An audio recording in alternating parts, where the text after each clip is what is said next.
Praise the lord. ప్రార్థన చేసుకుందాం. ప్రేమగల ప్రియ పరలోకమందున్న తండ్రి, పరిశుద్ధుడైన దేవా, నిన్ను స్తుతిస్తూ, ఆరాధిస్తూ, ఘనపరుస్తా ఉన్నాను. ఓ ప్రభా, ప్రకటన గ్రంథం ధ్యానం కొరకై ప్రార్థిస్తున్నాం. ప్రభా, సహాయం చేయండి. దేవా, మీరు మాట్లాడండి, మహిమ పొందండి. నిర్గమకాండం 4:12,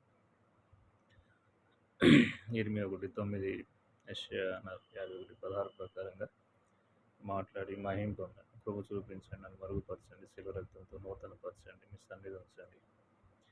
ప్రభు, ఈ మాటలు విన్న వారి జీవితాలు ఆశీర్వదకరంగా మార్చండి, మహిమ పొందమని రక్షకుడైన యేసు ప్రభు నామములో ప్రార్థించి స్తుతించి వేడుచున్నాం తండ్రి. ఆమేన్. పరిశుద్ధ గ్రంథం బైబిల్లో యోహాను వ్రాసిన ప్రకటన గ్రంథము. అయితే ఈ పుస్తకము యోహాను వ్రాస్తూ వచ్చాడు. అయితే యోహాను ఎవరు అసలు అనే సత్యాన్ని ఈ రోజున మనం నేర్చుకుంటాము. యోహాను వారి తల్లిదండ్రులు ఎవరు, ఆయన ఎవరు అనే మాటను మనం చూస్తాం.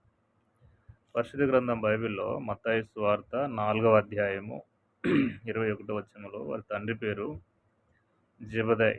ఆయన గలిలయ సముద్రంలో చేపలు పట్టే వ్యక్తి. వాళ్ళ పిల్లలు వీళ్ళు. మత్తయి సువార్త 4:21లో ఆ మాటలు మనం చూస్తాం. అయితే యేసుక్రీస్తు ప్రభువారు చేపలు పడుతున్న వీరిని పిలుస్తూ వచ్చాడు. అప్పుడు వారు వారి వలలు విడిచిపెట్టి యేసుక్రీస్తు ప్రభువారిని వెంబడిస్తూ వచ్చారు. అయితే యేసుక్రీస్తు ప్రభువారి శిష్యులుగా మార్చబడుతూ వచ్చారు. లూకా సువార్త 9వ అధ్యాయము 1వ వచనంలో యోహాను యేసు ప్రభువారి శిష్యుడు. అయితే తర్వాత రోజుల్లో ఈ యొక్క యోహాను యేసుక్రీస్తు ప్రభువారు ప్రార్థించి యోహాను 12 మంది అపోస్తుల్లో ఒక అపోస్తులుడిగా చేస్తూ వచ్చాడు. ఆ మాట లూకా సువార్త 6వ అధ్యాయము 12-13 వచనాల్లో మనం చూస్తాం. లూకా సువార్త 6వ అధ్యాయం 12-13 వచనాల్లో రాత్రంతా యేసుక్రీస్తు ప్రభువారు ప్రార్థించి ఈ 12 మందిని అపోస్తులుగా చేస్తూ వచ్చాడు. అయితే ఈ అపోస్తులు అంటే అర్థం ఏంటి అని అంటే, బైబిల్లో మనం చూడొచ్చు. మత్తయి సువార్త 10వ అధ్యాయం 1వ వచనంలో అపోస్తులుగా వారి పేర్లు ఏవనగా అని మాట మనం చూస్తాం. ఆ పేరులో యోహాను యొక్క పేరు కూడా మనం చూస్తాం. అపోస్తులు అంటే అర్థం ఏంటి అని అంటే, పరిశుద్ధ గ్రంథం బైబిల్లో యోహాను సువార్త 13వ అధ్యాయము 16వ వచనంలో అపోస్తులు అనగా పంపబడిన వారు అని. అపోస్తులు అనగా పంపబడిన వారు. ఇంకొక మాట అపోస్తులు అంటే అర్థం ఏంటంటే, 2వ కొరింథీ 8వ అధ్యాయము 23వ వచనంలో సంఘముల దూతలు అని, సంఘానికి దూత అని. యేసుక్రీస్తు ప్రభువారు ప్రకటన గ్రంథం 1వ అధ్యాయంలో ఆయన చేతిలో 7 నక్షత్రాలు ఉన్నాయి. ఆ నక్షత్రాలు సంఘం యొక్క దూతలని ప్రకటన గ్రంథం 1వ అధ్యాయము 20వ వచనంలో మనం చూస్తాం. అయితే శిష్యుడుగా మార్చబడిన తర్వాత వీరిని ప్రభు అపోస్తులుగా చేస్తూ వచ్చాడు. అయితే శిష్యులు అంటే అర్థం ఏంటి మళ్ళీ అని అంటే, శిష్యులు అంటే మత్తయి సువార్త 10వ అధ్యాయం 25వ వచనంలో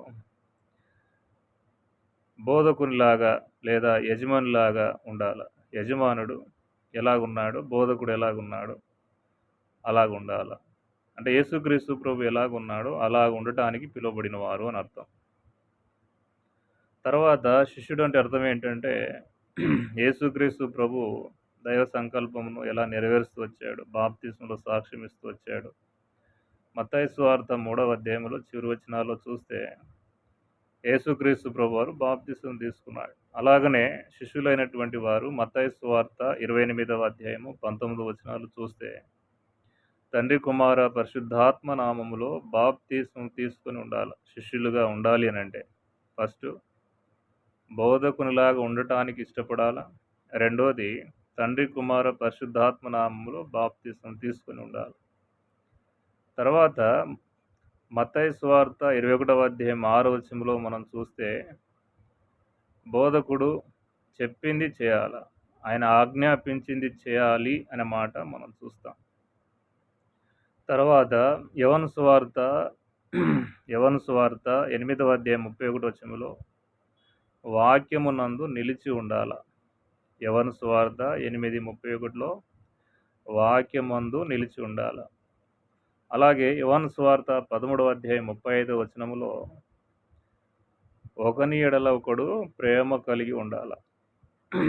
తర్వాత యేసుతో ఉండాల. మత్తయి సువార్త 5వ అధ్యాయం 1వ వచనంలో యేసు ప్రభుతో ఉండాలి. తర్వాత మనం చూస్తే అదే యోహాను సువార్త 15వ అధ్యాయము 8వ వచనంలో ఫలించేవారు నా శిష్యులు, ఫలిస్తారు అన్నాడు ప్రభు. ఎందుకు ఫలిస్తారు? నేను నిజమైన ద్రాక్షవల్లిని, మీరు తీగలు, మీరు నాలో నిలిచి ఉన్నారు కనుక మీరు ఫలిస్తారు అన్నాడు. సరే, ఇప్పుడు యేసుక్రీస్తు ప్రభువారు యోహానును మొట్టమొదటిగా పిలిచాడు, శిష్యుడిగా ఏర్పాటు చేసుకున్నాడు. శిష్యునికి ఉండవలసిన 7 లక్షణాలు యోహానులో ఉన్నాయి కనుక అతడిని ప్రభు అపోస్తలుడిగా మారుస్తూ వచ్చాడు. మొదటి మాట ఏంటంటే మత్తయి సువార్త 10వ అధ్యాయం 25వ వచనం ప్రకారంగా బోధకునిలాగా ఉండాలి. మత్తయి సువార్త 28వ అధ్యాయం 19వ వచనం ప్రకారంగా తండ్రి, కుమార, పరిశుద్ధాత్మ నామములో బాప్తిసం తీసుకోవాలా. మూడవ మాట ఆజ్ఞాపించింది చేయాలా. మత్తయి సువార్త 21వ అధ్యాయం 6వ వచనం. నాలుగవ మాట యోహాను సువార్త 8వ అధ్యాయం 31వ వచనం ప్రకారంగా వాక్యములో నిలిచి ఉండాలా. యోహాను సువార్త 13వ అధ్యాయం 35వ వచనం ప్రకారంగా ఒకరినొకరు ప్రేమించాలా. తర్వాత మత్తయి సువార్త 5వ అధ్యాయం 1వ వచనం ప్రకారంగా యేసుతో ఉండాలా. తర్వాత యోహాను సువార్త 15వ అధ్యాయం 8వ వచనం ప్రకారంగా ఫలించేవారుగా ఉండాలి.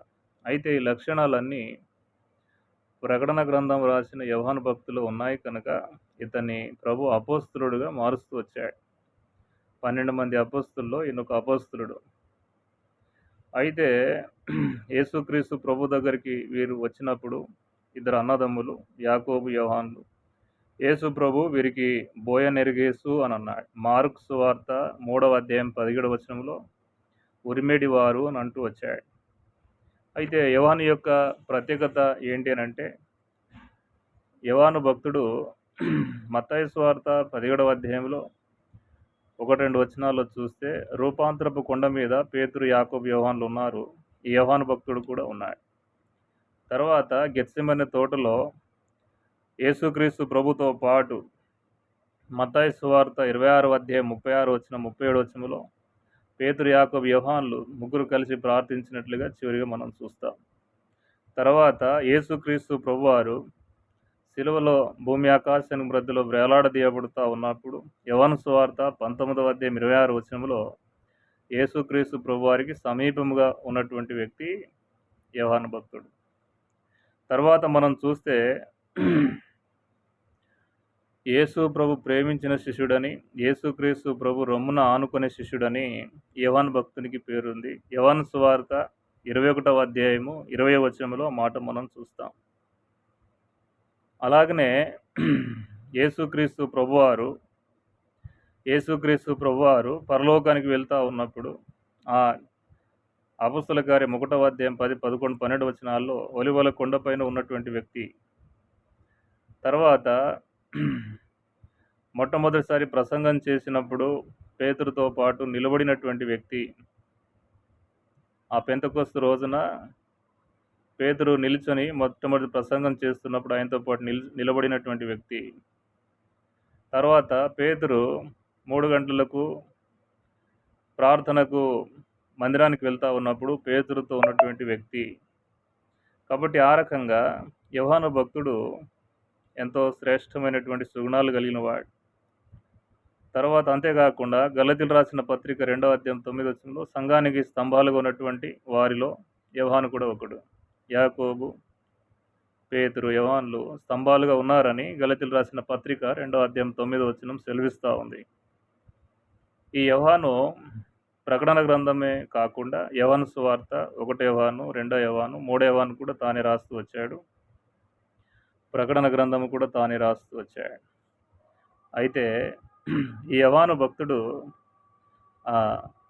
12 మంది శిష్యుల్లో అందరూ హతసాక్షి అయితే మంచి వృద్ధాప్యం వరకు ఉండి కాలం ముగించినటువంటి వ్యక్తి యోహాను భక్తుడు. కాబట్టి యోహాను పద్మాసు ద్వీపములో ఉన్నప్పుడు ఈ ప్రత్యక్షత అతను పొందుతూ వచ్చాడు.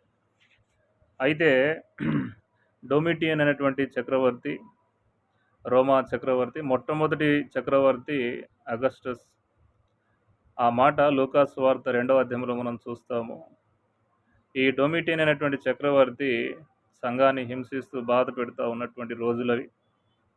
అలాగన యోహాను భక్తుని కూడా ఎంతో